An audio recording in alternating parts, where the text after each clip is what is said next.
అందరికీ నమస్తే. Telugu novels by పూజిత ఛానల్కి స్వాగతం. కూలిన గోడలు నవలలోని 8వ భాగం వినేద్దామా? అరటి పిలకలు పాతటానికి సీతాపతి చూపించిన చోట నేల తవ్వి మట్టిలో నుంచి రాళ్ళు పెంకులు ఏరి పారేస్తున్నాడు మధు. గోపాలం కొబ్బరి చెట్ల మొదళ్ళు తవ్వుతున్నాడు. సత్తిగాడు కిష్టిగాడు కొమ్మల మీద తోకల్లేని కోతుల్లా పాకుతున్నారు. ఉన్నట్టుండి మధు సంభ్రమంగా అరిచాడు. అంతా పరిగెత్తుకుని వచ్చి వాడి చుట్టూ మూగారు. తవ్విన మట్టి కెలుకుతూ ఉంటే గొలుసులాంటిది ఏదో దొరికింది మధుకి. అది మట్టితో మూసుకుపోయి నల్లగా ఉంది. కడిగి చూద్దాన్రా, బంగారమేమో అన్నాడు గోపాలం. అందరూ నూతి దగ్గరికి పరిగెత్తారు. మట్టిపోయాక ఆ గొలుసు బంగారంలాగే మెరిసింది. దాన్ని తీసుకుని సుందరమ్మ దగ్గరికి పరిగెత్తారు. ఆ గొలుసుని చూస్తేనే పోల్చేసింది సుందరమ్మ. ఆవిడ మొహంలో కళ్ళల్లో ఆశ్చర్యము ఆనందము కొట్టొచ్చినట్టు కనిపించాయి. ఇది బంగారం కాకపోవటం ఏమిటి? దీన్ని చిన్నప్పుడు సీతాపతి మెడలో వేసేదాన్ని. ఒకసారి వాళ్ళ నాన్నతో తోటలోనికి వెళ్ళి పారేసుకొని వచ్చాడు. ఎంత వెతికినా కనిపించింది కాదు. ఇప్పుడెలా దొరికిందిరా అని సుందరమ్మ సంబరపడిపోయింది. మధు హుషారుగా, అదే అమ్మమ్మ, దక్షిణం వైపు మడిలో గున్నమామిడి చెట్లు లేవు, వాటి వెనక దూరంగా అరటి మొక్కలు నాటుతామన్నాడు మావయ్య, తవ్వుతూ ఉన్నాను అంటూ పూసగొచ్చినట్టు చెప్పుకొని వచ్చాడు. మంచి పని చేసావు, ఏమిటోలే అని పారేసావు కాదు అంది సుందరమ్మ. ఇది ఎన్ని రూపాయలుంటుంది నాయనమ్మ అన్నాడు కృష్ణుడు. అప్పుడు తులన్నర పెట్టి చేయించినట్టు జ్ఞాపకం. ఎంత అరిగిపోయినా తులం ఉంటుంది, 100 రూపాయల పైనే. అమ్మో, 100 రూపాయలే? మధు వీరుడిలా అందరికేసి చూశాడు. అయినా వాడికి గర్వం చాలలేదు. తన భావం వాళ్ళందరికీ అర్థమైందో లేదో. భలే భలే, నాకు బంగారం గొలుసు దొరికిందోయ్, బంగారం గొలుసు, 100 రూపాయల గొలుసు అంటూ గంతులేశాడు. గంతులకేం కానీ వెళ్ళి ఆ పనేదో చేయండి, మామయ్య కేకలేస్తాడు. సుందరమ్మ మనవన్ని మందలించింది. కృష్ణుడు మాత్రం మళ్ళీ తోటలోనికి వెళ్లకుండా వాళ్ళమ్మ దగ్గరికి పరిగెత్తాడు. మధు వాళ్ళు తోట పని చేసేసి ఇంటికి వచ్చాక సావిత్రి మధుని పిలిచి అడిగింది, నీకేదో గొలుసు దొరికిందంట, నిజమేనా అని. నిజమే చిన్నత్త, తోటలో దొరికింది, 100 రూపాయలుంటుందంట, మా అమ్మమ్మ చెప్పింది. ఆ గొలుసు మా నాన్నదే అని నాయనమ్మ చెప్పలా, మాకిచ్చేసాయి, ఊపిరి బిగ్గకట్టుకుని అనేశాడు కృష్ణుడు. మధు తెల్లబోయాడు మొదట. అయితే నాకు దొరికిందిగా, మీ నాన్న పారేసుకున్నాడు, నేనేం మీ నాన్న దగ్గర తీసుకున్నానా విసురుగా అన్నాడు. సావిత్రి కాస్త బతిమలాడుతున్నట్టుగా అంది. ఎవరి వస్తువు అన్నా పోతుందనుకో, దొరికినప్పుడు వాళ్ళకి ఇచ్చేయద్దు, కంసాలికి కబురు పంపించాను, వస్తూనే ఉంటాడు, చిన్నదాని చేతులకి ఒత్తులు చేయించాలి, అది తెచ్చి ఇచ్చేయి అంది. మధు తెల్లబోయాడు. అదేమిటి అలా చూస్తావు, ఆ గొలుసు సుధా వాళ్ళ నాన్నగారిదేగా, మాది మాకివ్వటానికేం? మధు తేరుకున్నాడు. ఆ గొలుసు మా అమ్మమ్మదే, మావయ్య చిన్నప్పుడు మెడలో వేసింది కానీ మావయ్యదేం కాదు. ఇది మరీ బాగుంది.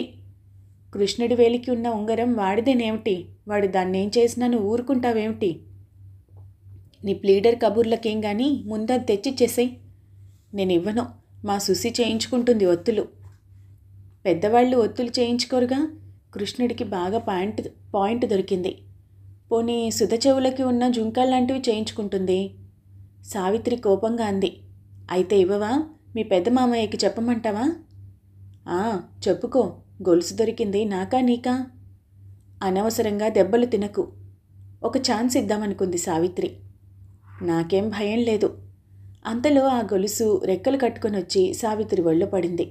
సుందరమ్మ కోపంగా గొలుసుని కోడలి మీదికి విసిరింది. అమ్మమ్మ అని మధు గావుకేక పెట్టాడు. చాలు, నోరు మూసుకొని బడికి వెళ్ళు అంది. ఆ గొలుసు ఎందుకు ఇచ్చేసావు? ఆ గొలుసే మనల్ని ఉద్ధరిస్తుందా? ఆస్తిపాస్తులన్నీ నాశనమైపోతే ఈ గొలుసా మనల్ని రక్షించేది? సుశీలకి ఏమన్నా చేయించుకోమా? మధు కళ్ళల్లో నీళ్లు తిరిగాయి. నువ్వు పెరిగి పెద్దవాడివయ్యి కష్టపడి సంపాదించి చేయిద్దుగానేలే, ఎందుకొచ్చిన గొడవ? మన రాత బాగాలేదు, కాస్త తగ్గి ఉండటం నేర్చుకో. మధు చీత్కరించుకున్నాడు. వాడికి మితిమీరిన కోపం వచ్చేసింది. ఛీ, నువ్వు ఎప్పుడు ఇంతే, అస్తమాను నన్నే తిడతావు. నిన్న నాకు 1 పావులు అడిగితే ఎవ్వరూ ఇవ్వలేదు, నాకు దొరికిన గొలుసు మాత్రం అడగగానే ఇచ్చేశావు. నిస్సహాయంగా ఏడుస్తూ కేకలు పెడుతూ వెళ్ళిపోయాడు. సావిత్రి మారు మాట్లాడకుండా గదిలోనికి వెళ్ళి తలుపు వేసుకుంది. ఆ సాయంత్రం సన్నజాజి అంటుకి బోటు పెట్టడానికి గడమొక్కలు నరుకుతూ ఉంటే మధువేలు తెగింది. బొటబొట నెత్తురు బొట్లు దారి పొడుగునా కార్చుకుంటూ సుందరమ్మ దగ్గరికి వచ్చాడు. ఆవిడ నెత్తి నోరు బాదుకొని మనవడి వేలికి తడిగుడ్డ చుట్టబెట్టింది. ఇంట్లో ఎవ్వరూ మధుకి వేలు తెగిన సంగతి వినని కూడా వినలేదు. కట్టుకట్టుకొని తిరుగుతూ ఉన్న మధుని రెండో నాడు సీతాపతి అడిగాడు, ఏమైందిరా కట్టుకట్టావు అని. మధు జవాబు ఇవ్వకముందే విశ్వనాథం అన్నాడు, వాడు కుదురుగా ఉంటేగా ఏదో చేసి ఉంటాడు. మళ్ళీ పలకరించని సీతాపతికి మధు ఏమీ చెప్పలేదు. వారం రోజుల నుంచి ఊరంతా హడావిడిగా ఉంది. సినిమాలు చూపించటానికి డేరా హాల్ వేస్తున్నారు. అందరి గోడలకి సినిమా బొమ్మలు అంటించారు. పిల్లలందరికీ కాగితాలు పంచిపెట్టారు. గ్రామఫోన్ ఒంటెద్దు బండిలో పెట్టుకొని పాటలు పాడిస్తూ ఊరంతా తిప్పుతున్నారు. ఊరంతా ఒకటే సందడిగా ఉంది. ఆ రోజు నుంచే సినిమా చూపించటం మొదలు. రాక్షసుల రాజ్యం సినిమా బొమ్మలు గమ్మత్తుగా ఉన్నాయి. రాజకుమారుడు గుర్రం మీద ఎక్కి వెళ్తున్నాడు. దారిలో ఒక రాక్షసుడు అడ్డం వచ్చాడు. ఆ రాక్షసుడితో రాజకుమారుడు గొప్పగా యుద్ధం చేస్తున్నాడు ఓ బొమ్మలో. రాక్షసుడు తప్పించుకుందుకు పారిపోతూ ఉంటే రాజకుమారుడు వెనకాలే గుర్రం మీద తరుముతున్నాడు ఇంకో బొమ్మలో. ఇంకా చాలా బొమ్మలున్నాయి. పిల్లలంతా గోలగా ఎగపడి బొమ్మలు చూశారు. ఒరే మధు, మనము సినిమాకి వెళ్దాంరా.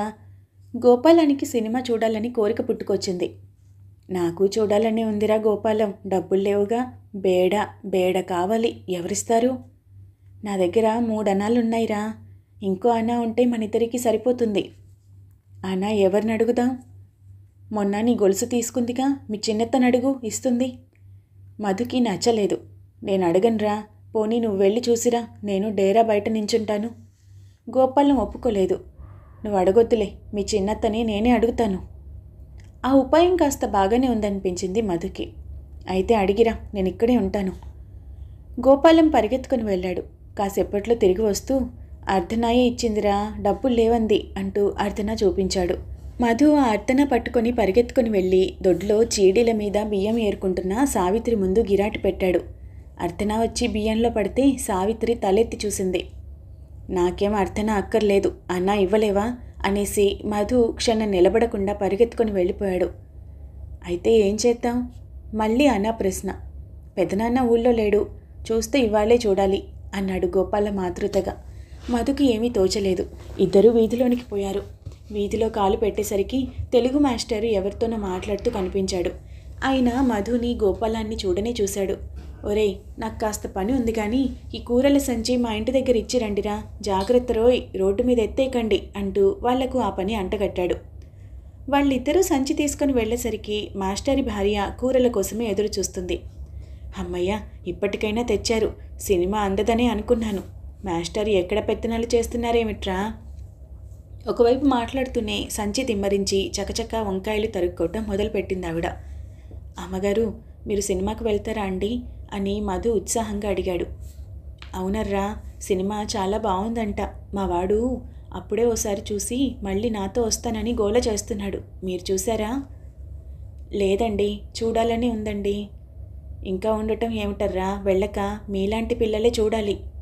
మధు నసుగుతూనే అనేశాడు. మా దగ్గర 3 అనాలే ఉన్నాయండి, ఇంకో అన్నా ఉంటే. మీ అమ్మమ్మ గారిని అడగకూడదు? మా అమ్మమ్మ దగ్గర డబ్బులు ఉండవండి, మా చిన్నత్తని అడిగితే ఇవ్వలేదండి. అయ్యో, అనా భాగ్యానికేనా? పోనీలే, ఆవిడ దగ్గర ఉన్నాయో లేవో అంటూ ఆవిడ పోపుల పెట్లో నుంచి ఒక బిళ్ళ తీసి, ఇదిగో ఈ బేడ తీసుకోండి అని ఇవ్వబోయింది. ఒక్క అన్నా చాలండి, సినిమాకి వెళ్తున్నారు కదా, ఏమైనా కొనుక్కొనిరా అంటూ నవ్వింది ఆవిడ. మహాప్రసాదంలా దోశలు పట్టి అందుకున్నాడు బేడా బిళ్ళని మధు. వెళ్ళిపోతాం అమ్మగారు. వెళ్ళండి, నేను కూర వండుకోవాలి. మధు గోపాలం వీధిలోనికి పోగానే కావలించేసుకున్నారు. పాపం సత్యనారాయణని కూడా పిలుద్దాన్రా, వాడికి డబ్బులుంటాయిగా. అవును, కృష్టిగాన్ని కూడా అందరం సరదాగా కలిసి వెళ్దాం. గోపాలం గుసగుసలాడుతూ సత్యనారాయణకి సినిమా కబురు చెప్పేశాడు. వాడి మొహం విప్పారింది. ఇప్పుడే మా పిన్నిని అడుగుతాను అని వాడు పిన్ని గదిలోనికి వెళ్ళాడు. ఏమడిగాడు కానీ పార్వతి మాటలు బయటకు వినపడ్డాయి. అమ్మో, వాళ్ళందరితో సినిమాకే జనం కిటకిటలాడుతున్నారంట. అసలే అర్భకం వెదవి, నిన్ను తొక్కేసినా తొక్కేస్తారు. రేపు నేను సావిత్రి పిన్ని వెళ్దాం అనుకుంటున్నాం. రేపు నేను తీసుకుని వెళ్తానుగా. బెంచీలకు వెళ్తే ఖాళీగా కూర్చోవచ్చు, నేలలో అయితే నువ్వు కూర్చోలేవు. సత్యనారాయణ చిన్నబుచ్చుకున్న మొహంతో బయటకు వచ్చాడు. వాణ్ణి చూస్తే జాలేసింది. పలకరిస్తే ఏడ్చేసేలా ఉన్నాడు. నీ దగ్గర డబ్బులున్నాయా లేవా చెప్పు. అనా ఉన్నా చాలు. మా దగ్గర ఓ అనా ఉంది, మాతో వచ్చేయరా అన్నాడు మధు. సత్యనారాయణ ఏడ్చేశాడు. ఏడవటం ఎందుకురా, చెప్పు. డబ్బులుంటే వెళ్ళిపోదాం. నా సంచిలోనే ఉన్నాయి డబ్బులు. అయితే మాతో వచ్చేసాయి. మా పిన్ని తిట్టదు. తిడితే తిడుతుంది, మనం సరదాగా వెళ్ళిపోదాం. అమ్మో, ఎలాగరా? అయితే నోరు మూసుకుని కూర్చో. మధుకి చిరాకేసింది. తిడితే తిడుతుందిలేరా సత్యనారాయణ. మధు అస్తమానం దెబ్బలు తినటంలా. మాతో వచ్చేసాయి. పెద్దవాళ్లతో వెళ్తే ఏం సరదాగా ఉంటుంది. వచ్చేస్తాన్రా నేను కూడా, తెగించేశాడు ఆ అర్భకుడు. నిజంగానే వచ్చేస్తా. పెద్దవాళ్లతో ఎవడెళ్తాడేంటి? సత్యనారాయణకి ధైర్యం వచ్చేసింది. సంచీల్లో డబ్బులు తీసి చూపించాడు. సరిగ్గా బేడార్థన ఉంది. చాలవు అన్నాడు. ఇంకో అర్థన కొనుక్కోటానికి కూడా మిగులుతుంది. ఎప్పటిలాగే పిల్లలు పెందరాలే భోజనాలు చేశారు. చాప వేసి కూర్చొని చదువుకో అని హెచ్చరించింది పార్వతి. సత్యనారాయణ తలతాటించి ఊరుకున్నాడు. సినిమా మొదలు పెట్టడం 8 గంటలకి. సైగలు చేసుకుంటూ గుర్తుల కోసం ఈలలు వేసుకుంటూ వీధిలో పడేసరికి 7:30 దాటింది. సినిమా డేరా దగ్గర అప్పుడే పాటలు వేసేస్తున్నారు. పిల్లలంతా కాలి కొద్దీ పరుగులు తీశారు. ఎప్పుడు వచ్చేశాడో కిష్టిగాడు. డేరా దగ్గరే కనిపించాడు. తెలుగు మాస్టర్ పెళ్ళం కూడా కనిపించింది. గోపాలాన్ని చూస్తూ, మా వాడు ఎటుపోయాడో కనిపించటం లేదర్రా, 2 కిల్లీలు తెచ్చిపెడతావు అంటూ అర్థన ఇచ్చింది. కృష్ణుడితో సహా 4 కిల్లీ కొట్టు దగ్గరికి పరిగెత్తారు. మనము కిల్లీలు వేసుకుందాన్రా అన్నాడు కృష్ణుడు మధుతో. సత్యనారాయణ కూడా అంగీకరించాడు. అందరూ తలో కాని ఇచ్చి కిల్లీలు కట్టించుకున్నారు. బాగా కట్టబ్బాయి, ఎర్రగా పండాలి అన్నాడు మధు. పండకపోతే ఇంకో కిళ్ళి ఇవ్వాలి, తెలిసిందా అన్నాడు గోపాలం. అర్ధనాకి 3 ఇవ్వవు అన్నాడు కృష్ణుడు. అందరూ కొట్టువాడి మీదకి ఎగబడి మరీ బేరం చేసి కిల్లీలు కట్టించుకున్నారు. ఒరేయ్, నేను వచ్చేదాకా తినకండి, అందరం ఒక్కసారి నోట్లో పెట్టుకుందాం. అమ్మగారికి కిల్లీలు ఇచ్చి వచ్చేస్తాను అంటూ గోపాలం అటు పరిగెత్తాడు. ఆవిడ గోపాలంతో అరటిపళ్ళు కూడా తెప్పించుకుంది. చంటిపిల్లాడు ఏడుస్తున్నాడని ఓ జంతిక తెమ్మని మళ్ళీ పంపింది. మధు వాళ్ళు కిల్లీలు నమిలేస్తున్నారో ఏమిటో అని ఒకటే బాధ గోపాలానికి. అమ్మగారికి అన్నీ ఇచ్చి బయటపడ్డాడు చివరికి. ఇంతకీ రావేమిట్రా, కిల్లీలు తినేశారా? లేదు, ఇదిగో నీది తీసుకో. ఇంక తినేద్దామా? నేను రైట్ అంటాను, అప్పుడు అందరం నోట్లో పెట్టేసుకుందాం ఒక్కసారి. అంటున్నాను రైట్ అన్నాడు మధు. కంగారుతో కిష్టిగాడు కిళ్ళి కింద పరేసుకున్నాడు. గబగబా నేల మీద తడుముకొని దుమ్ము దిలిపి దాన్ని నోట్లో పెట్టేసుకున్నాడు. ఇంకో కానీ ఉందిగా, ఏం కొనుక్కుందాం? సినిమాలోకి బఠానీలు జీళ్ళు అవి అమ్మేస్తాయంట, అక్కడే కొనుక్కుందాము. టికెట్లు కొనొద్దు. ఒరేయ్, నా నోరు పండిందేమో చూడరా. కిష్టిగాడు కప్పలా నోరు తెరిచాడు. పండటాల తర్వాత ముందు టికెట్ల మాట. నిజమే రోయ్, ఆ మాటే మర్చిపోయాము. డబ్బులన్నీ మధుకిచ్చేయండి, వాడు కొంటాడు. వాణ్ణల్లా తోసేయకురా, డబ్బులు పడిపోతాయి. నేను తోస్తున్నానా? వాళ్ళెవరో నన్ను తోసేశారు. సరేలే, దెబ్బలు ఆడుకోకండి, ఇక్కడ నుంచోండి. అసలు కదలొద్దు, నేను టికెట్లు తెస్తాను. ఒరేయ్, ఒక్కసారి అలా వెళ్ళొస్తానురా. వద్దని చెప్పలా? ఎక్కడికి వెళ్ళొద్దు, నాకు కడుపు ఉబ్బిపోతుందిరా. అయితే పో, తొందరగా వచ్చేసేయ్. గోపాలం పరిగెత్తాడు. వాడు వచ్చాకే మధు టికెట్లకి కదిలాడు. 4 గేటు దగ్గర మనిషికి ఎవరి టికెట్లు వాళ్లే స్వయంగా భద్రంగా అప్పగించి డేరాలో జొరపడిపోయారు. సినిమా హుషారుగా ఉత్సాహంగా సాగిపోయింది. బిలబిల్లాడుతూ లేచి ఇంటి మొహం పట్టేసరికి ఉత్సాహమంతా చచ్చిపోయినట్టు అనిపించింది. సత్యనారాయణ తప్పు చేసిన వాడిలా నీళ్లు గారిపోయాడు. నాకు భయం వేస్తుందిరా అని ఏడుపు మొహం పెట్టాడు. నిజమేరా, మనం తీసుకెళ్లామని పెద్దమ్మ మనల్ని కూడా తిడుతుందేమో. తిడితే తిడుతుందిలే, మాట్లాడకుండా ఎవరి పక్కల మీద వాళ్ళెళ్ళి పడుకుందాం. మధు ఉపాయం చెప్పాడు. భయంగానే చీడీలు ఎక్కారు.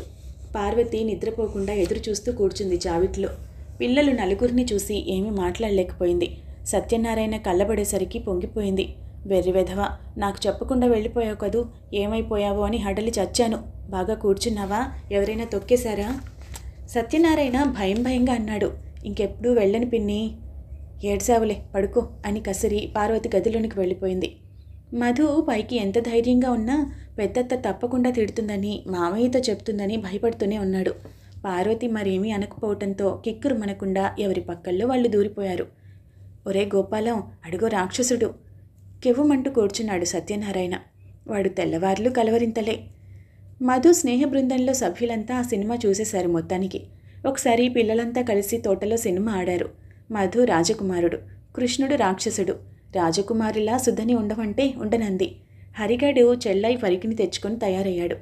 రాక్షసుడి చేతుల్లో నుంచి రాజకుమారుని తప్పించటానికి రాజకుమారుడు మహావీరుడిలా ప్రయత్నాలు చేస్తున్నాడు. ఎంతకీ రాక్షసుడు లొంగటం లేదు. చివరికి ఎదురెదురుగా దెబ్బలాటకు దిగారు. రాజకుమారునన్న ఉత్సాహంతో అంతా మరిచిపోయి మధు కృష్ణుడిని చావబాదేశాడు. కృష్ణుడు శోకాలు పెడుతూ ఇంట్లోకి పరిగెత్తాడు. పర్యవసానం మధు విశ్వనాథం చేత తన్నులు తిని కిక్కురు మనకుండా వెళ్ళిపోయాడు, పళ్ళు నూరుకుంటూ. మామిడి చెట్ల నిండా పిండి చిమ్మినట్టుంది పూత. విశ్వనాథం తోట పరిశీలనకు వచ్చాడు. కొమ్మల మీద కోతుల్లా ఎగబాకుతున్న పిల్లల్ని చూసి మండిపడ్డాడు. ఒరేయ్, ముందు చెట్లు దిగండి, ఏమిటా గంతులు? కొమ్మలు ఊపుతూ ఉంటే పూత రాలిపోదు అని అరిచాడు. ఆకుల చాటున నక్కి కూర్చున్న వాళ్ళు ఉండిపోయినా చాలామంది పిల్లలు చెట్లు దిగిపోయారు కొరకొరా చూస్తూ. విశ్వనాథం సూర్యాన్ని తిట్టాడు. నీకు బుద్ధి లేదు, వాళ్ళలా గంతులేస్తూ ఉంటే చూస్తూ కూర్చున్నావా అని. ఒక చెట్టు మొదట్లో కూర్చొని హాయిగా పుస్తకం చదువుకుంటున్న సూర్యం ఏమీ అర్థం కానట్టు తల ఎత్తి చూశాడు. ఆడుకొనివ్వకపోతే పనెందుకు చేస్తారేంటి? మధు దూరంగా నిలబడి ధైర్యంగా అన్నాడు. చెట్లెక్కి గంతులేయకపోతే ఆట కాదా? రౌడీ వెధవా, కింద ఆడుకోకూడదు, ఈసారి చెట్లెక్కించు చూస్తాను అని మళ్ళీ అరిచాడు విశ్వనాథం. చెట్ల మీద ఎక్కి కోతి కొమ్మచ్చులు ఆడుకోకపోతే తోట పని చేసిన అలసటే తీరదు. అయినా విశ్వనాథానికి జడిసి పిల్లల బృందం కాస్త లొంగక తప్పలేదు. ఆ 7 తోటలో చెట్లన్నీ బాగా కాసాయి. మామిడికాయలకు చాలా వరకు చెట్ల మీదే బేరం పెట్టేశాడు విశ్వనాథం. బేరగాళ్ళు తోటలోకి బళ్ళు తోలుకొనొచ్చి మామిడికాయల్ని రకరకాలుగా బుట్టల్లో కట్టుకుని సంతకు తోలుకుపోయారు. అమ్మినవి అమ్మగా మిగిలిన వాటిని విశ్వనాథం స్వయంగా దగ్గర ఉండి 1000 కాయల వరకు అటకల మీద పేర్పించాడు. ఆ రోజు పిల్లలందరికీ కాస్త పండిన వాటిలో తలో 2 కాయలు దొరికాయి. ఆ తర్వాత వారం రోజులు గడిచినా అటక మీద పోసిన మామిడి పళ్ళ సంగతి ఎవరూ ఎత్తనే లేదు. అమ్మమ్మ, మామిడి పళ్ళు ఇవ్వవే అంటూ మధు సుందరమ్మని ఎన్నిసార్లు అడిగినా ఇంకా పండలేదంట, నేనేం చూశానా చచ్చానా అంది. ఏరా మధు, ఇంకా కాయలు పండనే లేదా అని అడుగుతున్నారు వాడి స్నేహితులు. అసలు బంగిన మల్లి కాయలు పండనే అక్కర్లేదురా, పచ్చివి కూడా కొబ్బరి ముక్కల్లా ఉంటాయి అంటున్నారు. మనం కష్టపడి పని చేశాం కదా, మనకెందుకు పెట్టరు? స్నేహితులంతా మధు చుట్టూ చేరి ప్రశ్నల వర్షం కురిపించారు. అయితే నేను ఇవాళ అడిగేస్తాను అన్నాడు మధు గట్టిగా. మధు ఇంటికి వచ్చేసరికి పార్వతి పిలిచి 2 కాయలు ఇవ్వబోయింది. మధు సంతోషంగా అన్నాడు, రాము వాళ్ళందరినీ పిలుచుకురానా అత్త అని. వాళ్ళందరికీ మొన్న ఇచ్చాంగా, ఇంకెక్కడివి? అదేంటి అలా చూస్తావు? కాయలు దింపిన నాడు 2 ఇవ్వలేదు అందరికీ అంది. అవేనా? ఆశ్చర్యంగా, కోపంగా, రోషంగా అన్నాడు మధు. ఇది మరీ బాగుంది. కొబ్బరికాయలు అంతేసి కాయలు 2 కొబ్బరికాయలంత కాయలు 2 ఇస్తే ఇంకా చాలవు. అటక మీద పడేశారన్న మాటే గాని ఎవరు తిన్నారు? మెచ్చులకి మెహర్బానీలకి ఎవరెవరికో పంపేశారు మగాళ్ళు. అంతా ఉత్తది, ఎవ్వరికి ఇవ్వలేదు, నాకు తెలీదా? ఇదిగో అబ్బాయి, నీతో నేను వాగలేను. నీకిష్టమైతే ఈ 2 పళ్ళు తీసుకుని వెళ్ళు, లేకపోతే లేదు. నాకేం వద్దు, అన్నీ మీరు తినేసి వెధవ ఈ 2 పళ్ళు మాకా? మాట్లాడకుండా వెళ్ళమన్నానా? మీ మామయ్యతో చెప్పేదాకా వినబడవు. అడిగేదేదో ఆయన్నే అడుగుదూ గాని. పీట మీద పెట్టిన పళ్ళకేసి ఒక్క చూపు చూసి వెళ్ళిపోయాడు మధు. మిట్ట మధ్యాహ్నం వేళ పార్వతి, సావిత్రి గదుల్లో పడుకున్న సమయంలో పిల్లిల అటక ఎక్కి చూశాడు మధు. ఎక్కడో వెనగ్గా ఒక గంపెడు కన్నా ఎక్కువ లేవు పళ్ళు. అవి నల్ల నల్లగా డాగులు పడి కుళ్ళిపోతూ ఉన్నాయి. కసిగా పళ్ళు నూరుతూ అటక దిగాడు. ఆ వార్త మధు స్నేహితుల్ని కోతుల్ని చేసింది. మనకు పెట్టకుండానే వాళ్ళు తినేశారు. ఆ విషయం వాళ్ళందరినీ దహించి వేసింది. మనమేనా అంత చేతకాని వాళ్ళము? ఆ ప్రశ్న వాళ్ళని కోపాలతో ఊపేసింది. చూసుకో, రేపు పొద్దునికి తోట సఫా. భలే ఐడియా, అంతే, తోట మసి. పువ్వు, పిండి, కాయ, చెట్టు అన్నీ.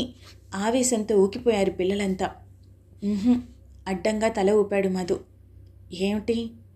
వద్దు, తోటని ఏమీ చెయ్యొద్దు. అయితే మనం నోరు మూసుకొని ఊరుకుందామా? కష్టపడి పని చేసిన వాళ్ళకి పెట్టకుండా తినేశారు కదూ, వాళ్ళకి బుద్ధి ఎలా వస్తుంది? ప్రశ్నల పరంపర మధుని చుట్టేసింది. అందరికీ సమాధానంగా అన్నాడు. తోటని కష్టపడి బాగు చేశాం కదా, మనం నాటిన మొక్కలన్నీ మనమే పీకి పారేద్దామా? చెట్లన్నీ చచ్చిపోవు అన్నాడు మధు అందరికేసి చూస్తూ. ఎవరూ మాట్లాడలేదు. అందరికీ మధు ఉద్దేశం సమంజసంగానే తోచింది. చెట్లన్నీ చచ్చిపోతాయి అని అనిపించింది. మనకు పెట్టకుండానే వాళ్ళు అన్నీ తినేశారు. మనం ఏం చేద్దామంటే నాకు ఆలోచన వచ్చింది. ఏమిటి అంటూ పిల్లలంతా సంభ్రమంగా చూశారు. చెప్తానుగా, తోటని పాడు చేయొద్దు. నిజమేలే, కోపంలో అన్నాము. మన కసంతా తీరిపోయే ఉపాయం నేను చెప్తానుగా అన్నాడు. మరి ఆ తర్వాత ఏం జరిగింది వచ్చే భాగంలో తెలుసుకుందాం. అంతవరకు సెలవు. ధన్యవాదాలు.